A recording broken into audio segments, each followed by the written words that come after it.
Bom, o pastor Henrique está no trabalho. Ele foi para São Paulo, né? Hoje, acho que para algum treinamento, e ele disse que ia chegar um pouco, não ia conseguir chegar a tempo, na verdade. Então, eu fui comissionado nessa missão aqui de compartilhar uma palavra nessa noite. E aquilo que o Senhor tem colocado no meu coração para falar é a respeito da satisfação que nós podemos encontrar somente na presença dEle.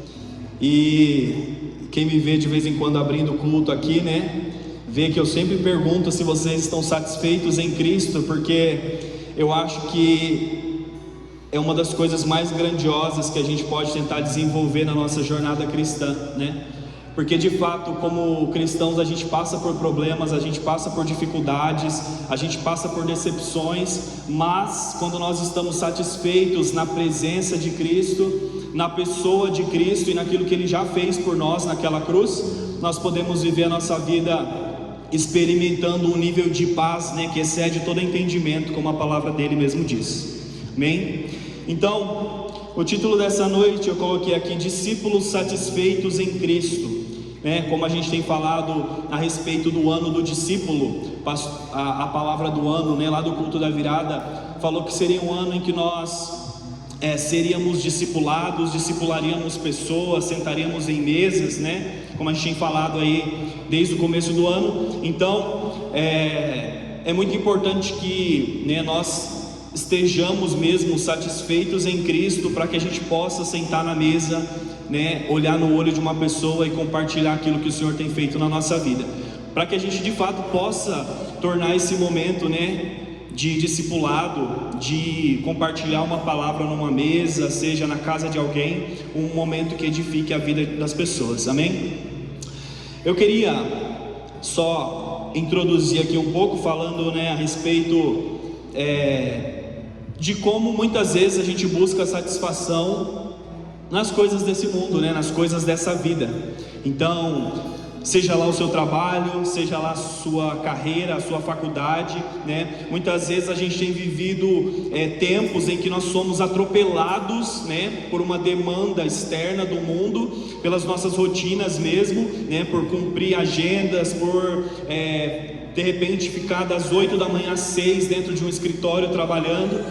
E claro que existe nobreza nisso também, porque a gente precisa dos recursos para viver a nossa vida, cumprir com as nossas obrigações aí naturais, digamos assim. Mas muitas vezes a gente tem sido mesmo atropelado por essas demandas, e a gente percebe que esse é um tempo em que o nosso valor como seres humanos, ele é medido pela sociedade, no quanto eu posso produzir, ou pelo quão produtivo, eu posso me sentir. E o descanso até se tornou um inimigo, porque infelizmente nós temos atrelado o descanso à falta de produtividade, à falta de valor, E quando a gente olha para as coisas de uma perspectiva celestial, a gente vê que Cristo, ele dá muito valor no descanso, porque quando a gente descansa, e eu não estou falando só de dormir por 24 horas, estou falando de corações que descansam na presença de Deus, sabendo que Ele tem cuidado de todas as coisas.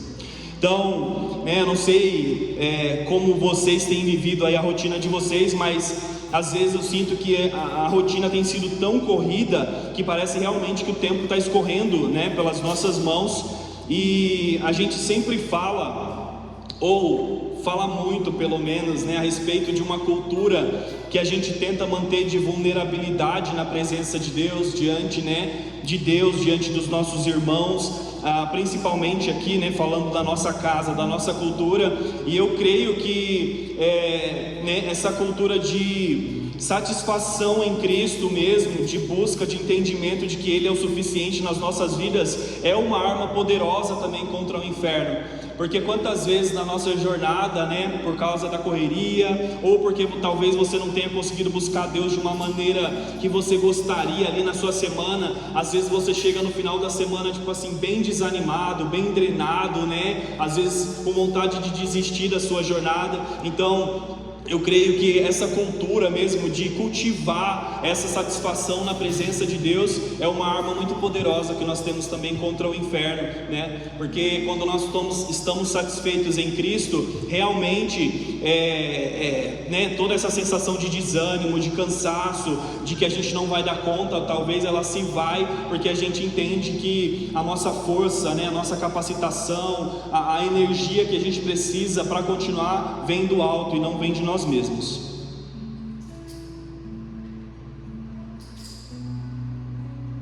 Sempre que eu tenho oportunidade de falar a respeito disso, eu também falo. Os que estão aqui há mais tempo, né, caminhando comigo, sabem que eu falo muito a respeito disso, mas eu falo bastante a respeito de como o tempo da pandemia foi um tempo muito importante ao mesmo tempo nas nossas vidas, né? Claro que foi um momento de perda, momento de tristeza, de dificuldade, mas eu sempre digo que foi um dos momentos onde eu consegui viver o maior nível de satisfação em Cristo da minha vida. Por quê? Porque realmente foi um tempo em que a gente foi tirado praticamente, né, simplesmente a oportunidade de estar com os nossos irmãos, né, a oportunidade de ir para o seu trabalho fisicamente, de ir para o mercado sem o medo talvez, né, de contrair aquela doença. Mas ao mesmo tempo, em contrapartida, foi um tempo em que nós, né, como comunidade aqui, eu estou falando principalmente por mim, vivemos um tempo muito de muita conexão mesmo, de muita profundidade, né? A gente orou uns pelos outros, a gente buscou, né, da maneira que a gente podia se conectar ali.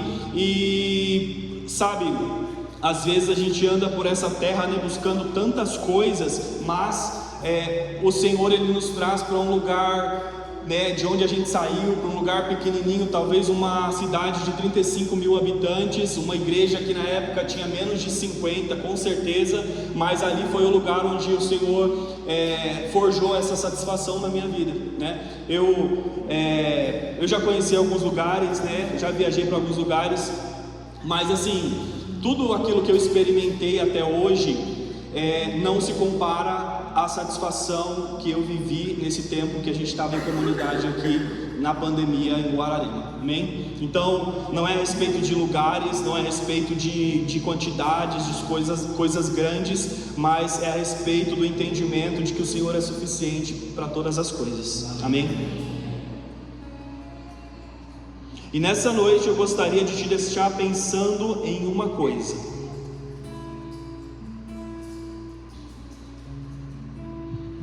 Queria que você realmente pensasse nisso, né?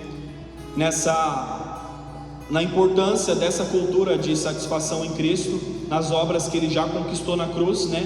E porque isso é uma arma tão poderosa nas nossas vidas como indivíduos, como pessoas aqui, porque quando a gente está aqui na igreja nós somos um corpo, né? Mas quando a gente está nas nossas batalhas diárias, só nós mesmos sabemos o que nós enfrentamos, né? Dentro das nossas casas. Então eu queria te deixar pensando nisso, né? Se você talvez ainda não tem, né, talvez mergulhado nesse entendimento, que você a partir de hoje comece a buscar esse entendimento na presença de Deus. Então, numa sociedade onde o sucesso, como eu já falei, é medido pelo tanto de coisas que a gente pode conquistar e acumular, Cristo veio para nos mostrar um padrão completamente oposto, né? De alguém que se esvaziou, que deixou sua própria vontade de lado, a fim de ser um instrumento no cumprimento de uma missão com valor eterno, né? Algo maior do que talvez aquilo mesmo que ele quisesse para a vida dele. Então, né, na contramão do mundo. Eu queria, para a gente começar aqui essa primeira referência bíblica, que nós lêssemos Salmos 27, do 13 e o 14, que até já li aqui para abrir. Pode ser na NVT mesmo, Vivi?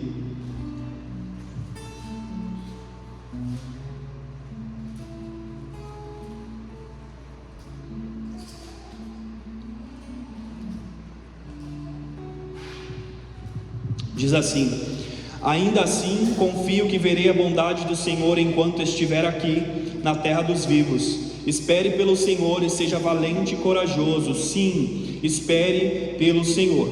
Então, né, como eu falei, muitas vezes a gente vive a nossa caminhada, a gente chega na segunda-feira ansiosos pela sexta, A gente chega ao final de um evento ansioso pelo próximo, né? A gente chega talvez ao final de um trabalho ansiosos pelo próximo que ainda vai começar, ou que talvez ainda nem vá, né?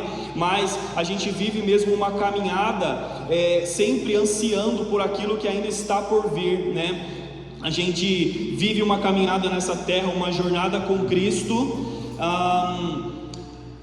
ansiando pela eternidade, que é o nosso objetivo, né? Chegar lá, mas ao mesmo tempo a gente talvez passe por essa terra, por essa jornada de uma maneira no modo sobrevivente, vamos dizer assim, né? Então assim, a eternidade está lá, daqui determinados anos, que eu não posso dizer, mas a gente, ao invés de olhar para a eternidade e experimentar dia a dia os pedaços da eternidade que Cristo deixou para a gente aqui nessa terra, a gente acaba tirando, né, o foco das coisas boas também que existem aqui e que a gente pode experimentar isso no nosso dia a dia, como a gente acabou de ler aqui no Salmo 27, e a gente fixa os olhos apenas naquilo que está por vir. Então realmente a gente ativa um modo sobrevivência, né, e vai, como eu disse, atropelado pelo nosso dia a dia.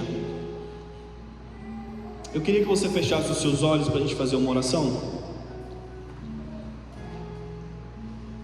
Senhor Jesus, muito obrigado, Pai, por essa noite. Muito obrigado, Senhor Jesus, porque nós podemos nos agrupar aqui nessa noite, Deus, para adorar o Teu nome, para ouvir a Tua palavra, Senhor Jesus, para entender, Pai, que a Sua presença ela é suficiente para tudo que nós precisamos nessa jornada. Deus, eu oro para que o Senhor venha sobre as nossas vidas nesse lugar, Pai. Venha, Senhor Jesus, com a Tua graça, com o Teu direcionamento, com o Teu entendimento, Pai. Senhor, que talvez nós chegamos aqui nessa noite, Pai, talvez desanimados, talvez, Senhor Jesus, meio sem rumo de para onde ir, Pai, talvez pensando em desistir. Eu oro para que a certeza, Deus, de que a Sua presença é o suficiente, ela invada a vida de cada um dos Seus filhos aqui, Pai, começando pela minha vida. Deus, que os nossos olhos estejam voltados para a Tua presença, Pai, e que nós não tenhamos, Senhor Jesus, vontade ou tempo, Senhor, de querer desistir daquilo que o Senhor tem reservado para nós, Pai. Então eu oro para que essa palavra, Senhor Jesus, ela venha, Senhor Jesus, sobre os nossos corações, Pai, que seja talvez uma palavra de encorajamento, que seja uma palavra, Senhor Jesus, de conforto, de impulsionar os Teus filhos e filhas, Pai, e também a minha vida aqui nesse lugar, nessa noite, em nome de Jesus, amém. Esse salmo diz que, fala assim: ainda assim eu confio que eu verei a bondade do Senhor enquanto estiver aqui na terra dos vivos.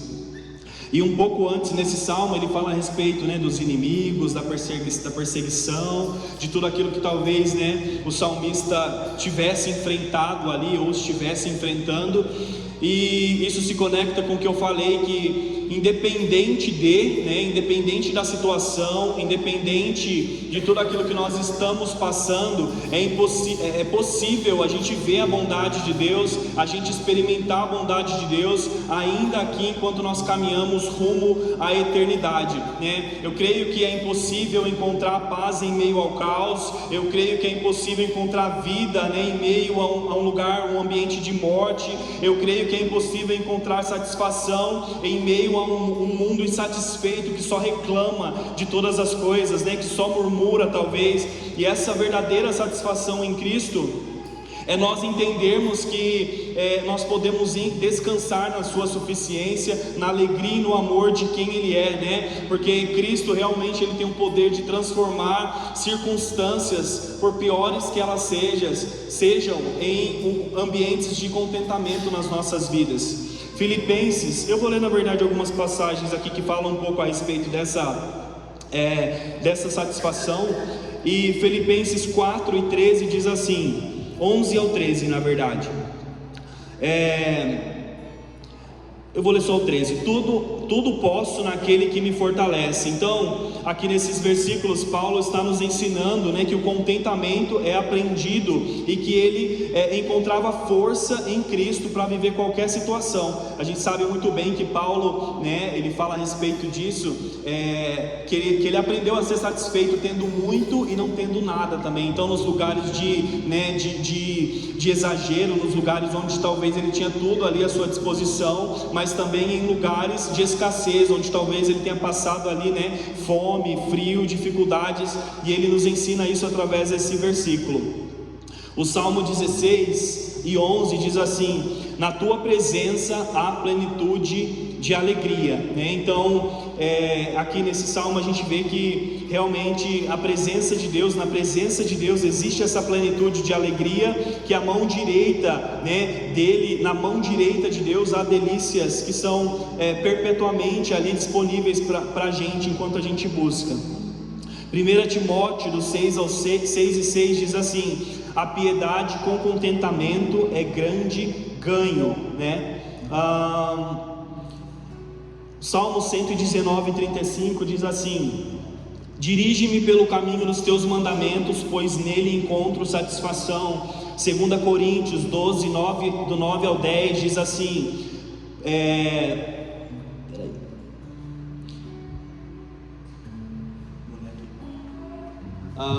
como dizem as escrituras, compartilha generosamente com os necessitados os seus atos de justiça e serão lembrados para sempre.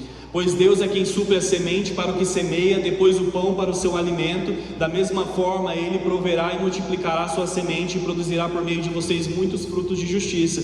Aqui fala também a respeito de satisfação, né? Em João 6:35, Jesus fala que Ele é o pão da vida, né? Que quem vir até Ele não vai ter fome, aquele que crer nele nunca terá sede. Então ali Ele está reforçando também que Ele é a única fonte de satisfação nas nossas vidas. A satisfação de nós cristãos, ela não depende de bens imateriais ou das circunstâncias favoráveis, mas da presença e da graça de Deus que está disponível para nós todos os dias. Sabe aquele versículo de Mateus que fala a respeito, né, de como o Senhor cuida de todas as coisas, né? Lá fala que o Senhor cuida dos lírios, né, cuida dos pássaros, e essa é uma grande verdade nas nossas vidas. Eu queria que a gente lesse esses versículos nessa noite. Mateus 6, do 25 ao 34.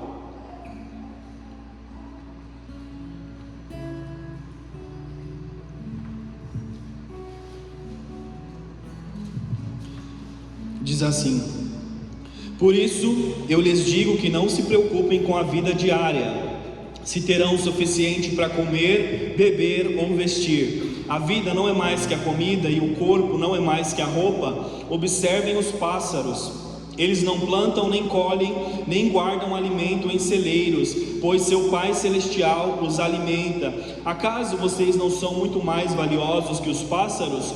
Qual de vocês, por mais preocupado que esteja, pode acrescentar ao menos 1 hora à sua vida?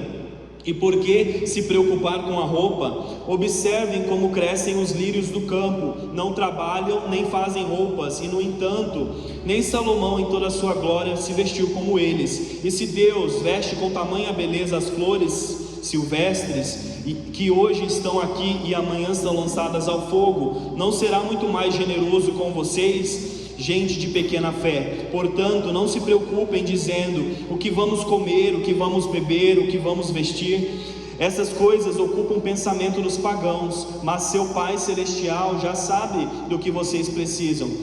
Busquem em primeiro lugar o reino de Deus e a sua justiça, e todas essas coisas lhes serão dadas. Portanto, não se preocupem com o amanhã, porque o amanhã trará suas próprias inquietações. Bastam para hoje os problemas deste dia. Então, o que a gente aprende aqui nisso é que realmente o Senhor é um Deus que cuida de todas as coisas. E aqui nessa palavra ele usa exatamente detalhes, né, de como realmente as plantas são bonitas, né, de como muitas vezes as plantas ali são bem cuidadas, dos pássaros que a gente vê voando por aí, que, né, os que vivem livre, ninguém precisa alimentá-los, porque o Senhor ele cuida dessas coisas, né? Então se ele cuida de um pássaro, porque ele não ia cuidar daquilo que eu e você, que somos filhos tão preciosos, precisamos, né? E nesse versículo que diz assim: busque em primeiro lugar o reino de Deus e a sua justiça, e todas essas coisas lhes serão dadas, né? Todas essas coisas que nós precisamos para viver a nossa vida, né? Então o Senhor ele tem cuidado de todas as coisas, ele tem cuidado do alimento, ele tem cuidado da bebida, do nosso trabalho, né? Ele tem cuidado das roupas que nós precisamos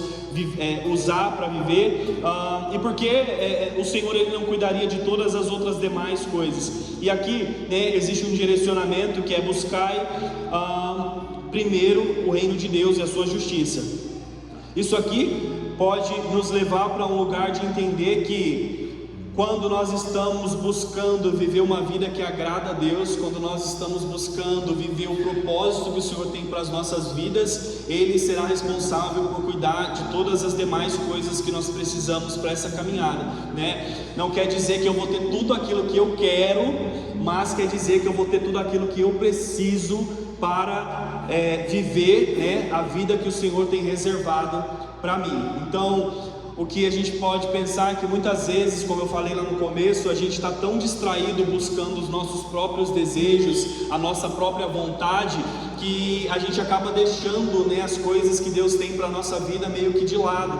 Então muitas vezes a gente se perde no meio da caminhada, né, coisas que muitas vezes se apresentam para nós como bênçãos do Senhor, mas né, em determinado momento a gente vê que aquilo foi mais como uma distração e a gente acabou, né, entrando nesse caminho. Então nessa noite, através dessa palavra, né, eu oro para que o Senhor ele nos traga de volta para o centro da vontade dEle. Eu oro para que o Senhor nos encontre onde nós estamos, e se a gente estiver, né, de alguma forma, ainda que talvez de uma maneira não planejada, mesmo que a gente tenha talvez caído nesse lugar, né, de distanciamento do propósito de Deus, mesmo que involuntariamente, mesmo que tentando acertar, eu oro para que o Senhor nos traga de volta para o centro da vontade dEle. O Salmo 123 também, o Salmo 23, né, que fala: o Senhor é meu pastor, e Ele, né, a Bíblia diz: e nada me faltará, mas como a gente bem sabe, o que quer dizer aqui é que a presença do Senhor não vai faltar nas nossas vidas, né? O suprimento dEle nas nossas vidas.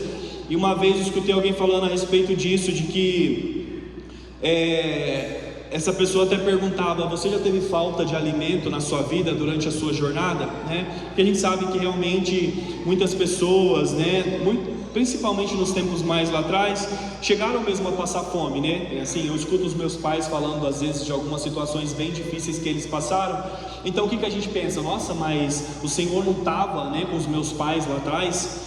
E o que a gente pode ter de entendimento através dessa palavra é que talvez, né, na nossa jornada até falte talvez o alimento físico nas nossas vidas, mas que a presença de Deus, né, o pão vivo que desceu do céu, que realmente pode matar a nossa fome, ele nunca vai cessar. A presença dele nunca vai cessar nas nossas vidas. Talvez, né, a gente tenha passado sede. Estou dando exemplos bem, né, superficiais aqui, mas a gente precisa entender que por mais que talvez a gente tenha passado sede nas nossas vidas, a água, né, que realmente pode matar a nossa sede, que é Jesus, o rio de águas vivas, né, essa água celestial, ela nunca vai cessar de jorrar nas nossas vidas como quando nós buscamos a presença de Deus, né? E essa água a gente sabe que é a única que pode matar a nossa sede de uma vez por todas.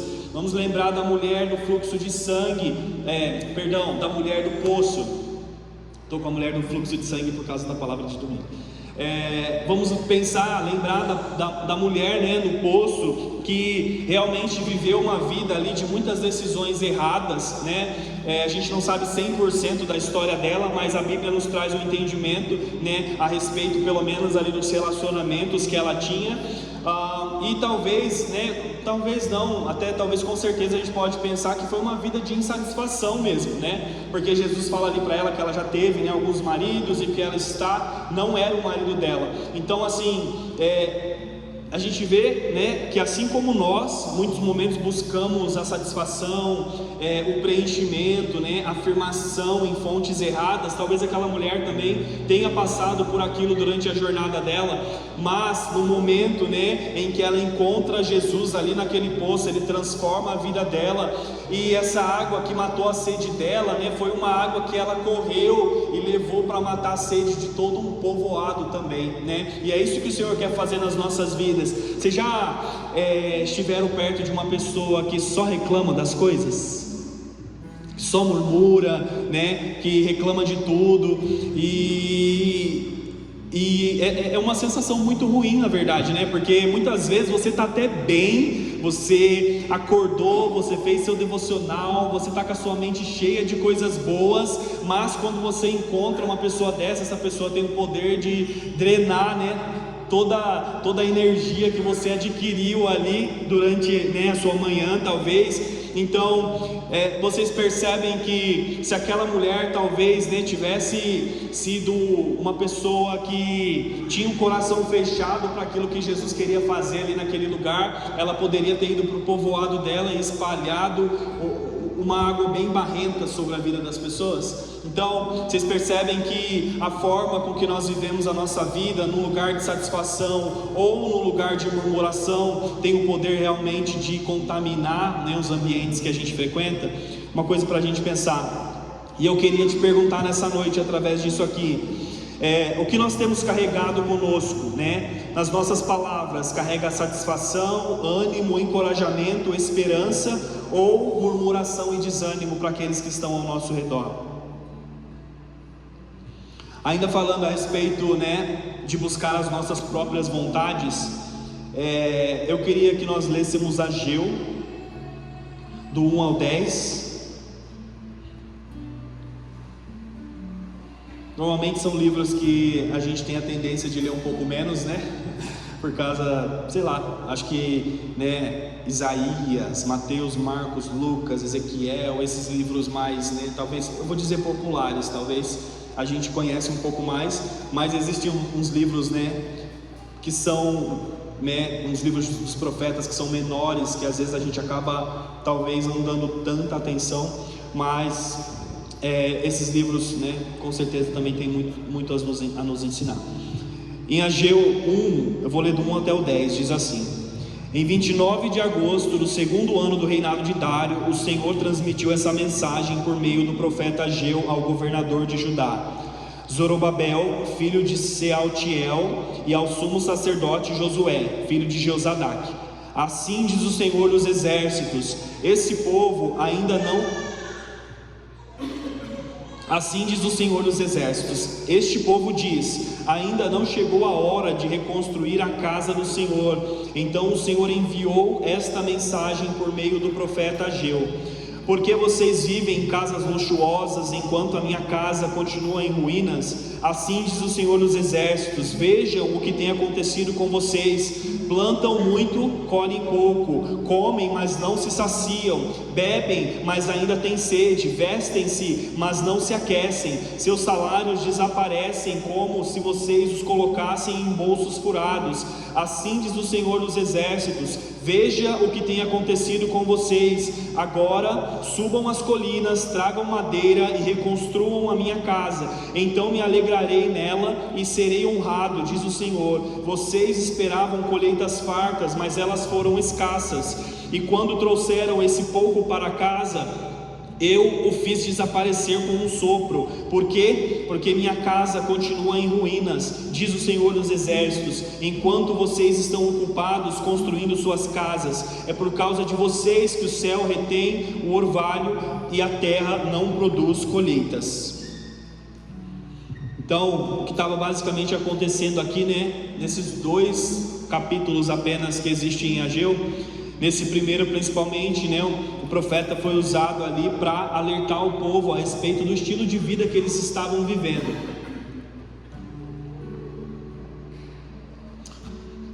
Então, né, ali eles estavam buscando os seus próprios interesses, assim mesmo como a palavra diz aqui, né, que vocês vivem em mansões, em casas luxuosas, enquanto a minha casa continua em ruínas, né? Mais uma vez a gente pode perceber aqui o quanto, né, é importante que nós busquemos a vontade de Deus em primeiro lugar, o reino de Deus em primeiro lugar, acima, né, dos nossos próprios interesses, acima dos nossos próprios sonhos, porque quando a gente faz isso, talvez a gente pode até ter dinheiro, talvez a gente pode até, né, ter um carro maravilhoso, uma casa maravilhosa, mas em algum momento ali da nossa jornada a gente ainda vai se sentir insatisfeito em Cristo. Então, a Bíblia é cheia de inúmeros exemplos a respeito disso.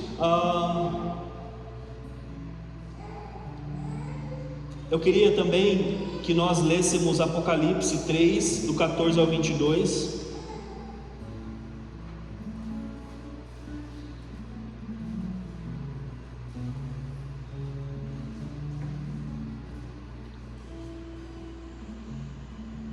Mensagem à igreja de Laodiceia, que também creio que todo mundo conhece muito bem. Fala assim: escreva esta carta ao anjo da igreja em Laodiceia. Esta é a mensagem que é o Amém, a testemunha fiel e verdadeira, a origem da criação de Deus. Sei de tudo que você faz, você não é nem frio e nem quente. Desejaria que fosse um ou outro, mas porque é como água morna, nem quente nem fria, eu vomitarei da minha boca. Você diz: sou rico e próspero, não preciso de coisa alguma, e não percebe que é infeliz, miserável, pobre, cego e nu. Eu o aconselho a comprar de mim ouro purificado pelo fogo, e então será rico. Compre também roupas brancas, para que não se envergonhe de sua nudez, para aplicar os seus olhos, a fim de enxergar. Eu corrijo e disciplino aqueles que eu amo. Por isso, seja zeloso e arrependa-se. Preste atenção. Eu estou à porta e bato. Se você ouvir a minha voz e abrir a porta, entrarei e juntos faremos uma refeição como amigos. O vitorioso sentará comigo no meu trono, assim como eu fui vitorioso e me sentei com meu Pai em seu trono. Quem tem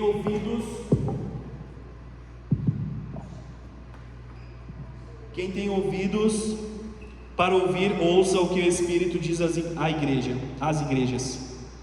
Eu queria mais destacar a partir do versículo 17, que diz assim: você diz que eu sou rico e próspero, não preciso de coisa alguma, e não percebe que é infeliz, miserável, pobre, cego e nu.